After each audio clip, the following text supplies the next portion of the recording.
here in the studio with me two experts on the protests. David Rothkopf, he's a CEO and editor-at-large of Foreign Policy magazine, and Bülent Alariza, he established the Turkey Project for the Center for Strategic and International Studies. Bülent, I know you have to go, so I want to get one or two more questions in for you before you do.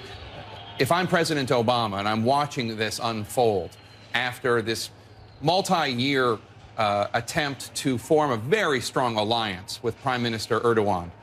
2009, President Obama went to Turkey. I was on that trip as a member of the White House press corps. What is going through his mind right now? How are U.S.-Turkish relations right now? Well, when this kind of thing happens with an ally, obviously it's difficult for the White House. But their concern is accentuated by two factors. One is that President Obama hosted Prime Minister Erdogan here exactly 4 weeks ago. And he had a meeting with him in the morning, and then he had a private dinner with him. And in between, he had a joint press conference. Having been that close to Prime Minister Erdogan, it's difficult for President Obama to decide exactly how he's going to deal with this situation. Does he put in a call? Secondly, Turkey has been portrayed as a model for the Arab countries as part of the Arab Spring. Now, at this moment, you cannot really argue that Turkey is a model for anybody. And no doubt, President Obama and his advisors are thinking about this right now. Bülent, how did the meeting go between Prime Minister Erdogan and President Obama, and what was the most contentious issue that they discussed? Syria. Prime Minister Erdogan came hoping that he would be able to persuade President Obama to get engaged in the Syrian issue, to reach the joint goal that they both claim, which is the ouster of President Assad.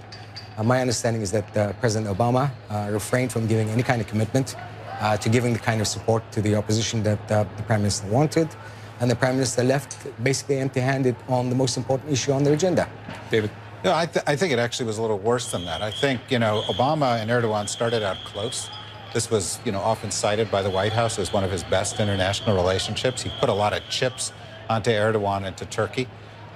This doesn't help, but it is actually exacerbated in Syria, not by the lack of U.S. support, but when Erdogan was here, the Obama team actually chided them for their support of the extreme elements in Syria. And there's a growing rift between the U.S. and the Turks and countries like Qatar, who are seeking a somewhat more extremist outcome, or at least supporting more extremist forces in Syria. So now Obama looks at this model relationship, and he's got an authoritarian, problems with the press, problems with the economy, this kind of thing, problems with Syria. It's not the picture that existed even a couple months ago.